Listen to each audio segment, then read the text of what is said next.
Jonah, Danny, gumising kayo. Bakit ho? Huwag kayong maingay. Dito kayo.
Jong!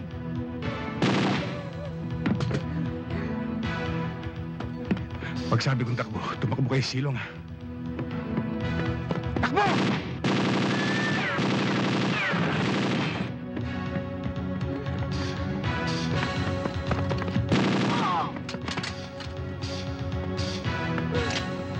Kuya, bilis!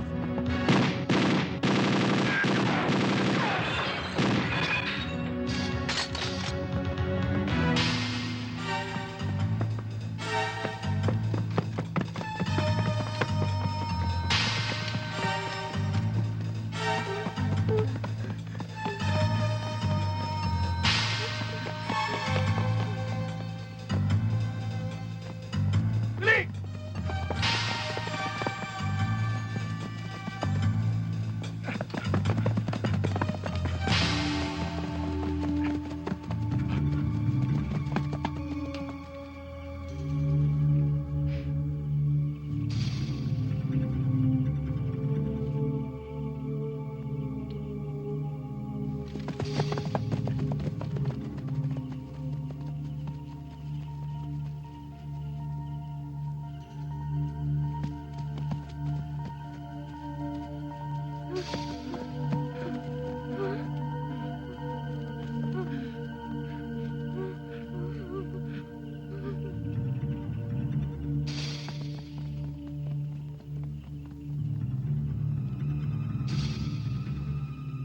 Danny, Jonah, doon kayo magtago sa taas. Eh, Chong, pero bakit Huwag kayo alis kailangan sa paligid na ito. Babalikan ko kayo. Kaya doon na kayo.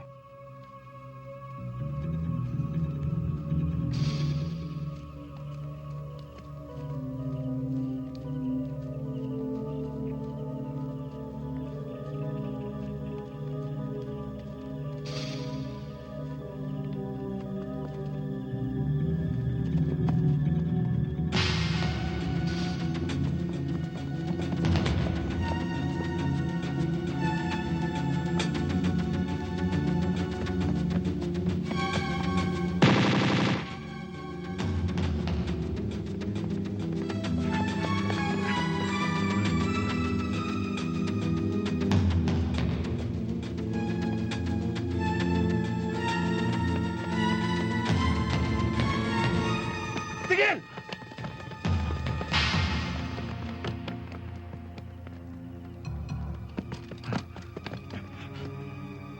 Che, dali niyo yan. Yes, sir.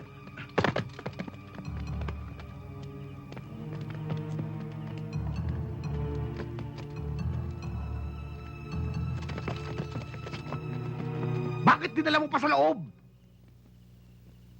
Kaya mo naman tapusin yung sa lugar na pinaghulihan mo sa kanya.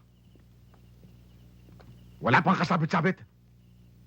Pero boss, hindi ko pwedeng gawin sa harap ng mga ibang polis na kasama ko. Kahit nasa ilalim ko mga ito. Alam mo naman boss, iilan lamang sa mga ito ang nakakaalam ng tunay na kaugnayong sa'yo. Eh di ginamit mo sana ang utak mo para mailayo sa mga yon.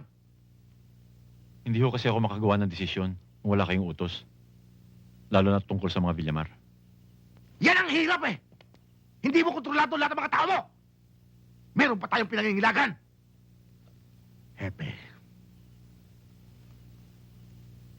Bukas, paggising ko, ang gusto ko, burado na sa utak ko. Ang Carding Villamar na yan. Opo. Sige.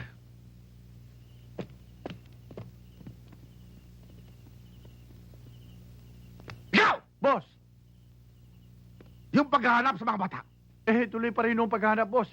Yung lahat nung pwede niyang puntahan, pati yung mga dating kaklase at kaibigan, pinababantayan ko na rin. Kaya kung hindi sila makakalabas ng bayan, hindi mo matatapos ang gabi, tiyak na masasakotin natin sila.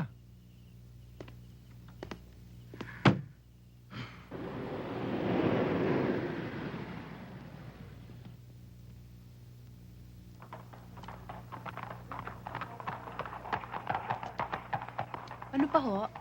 Saan ka ang sigarilyo? Ito. Ito bayad.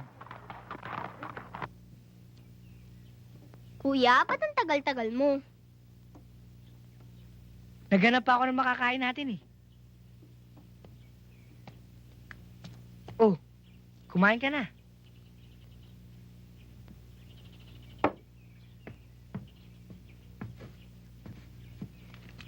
Kuya? Natatakot ako. Bakit ba tayo nahabol ng mga sundalo?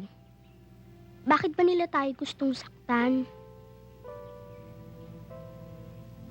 Ewan ko. Siguro dahil Villamar ang pangalan natin. Kuya, hindi pa ba tayo uuwi? Hindi pwede. Di ba? Sabi ni Chong, huwag tayong alas dito hanggat di siya bumabalik. Ba't wala pa siya? Ewan ko eh. Natatakot na ako, kuya.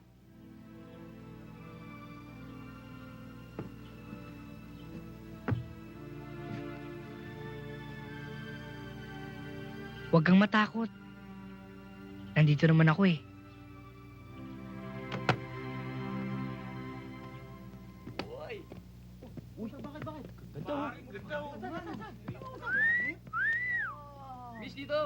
Villamar!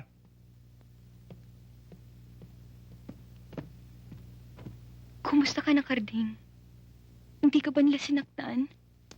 Nag-aalala ako kung napaano ka na eh. Larissa, puntahan mo ang mga bata. Iniiwan ko sila kagabi, doon sa guhong hagdan bato, na inugatan ng isang malaking puno. Alam ko ang lugar na yon. Hanapin mo sila sa paligid na yon. Nasabi ko sa kanilang huwag lalayo sa lugar na yon.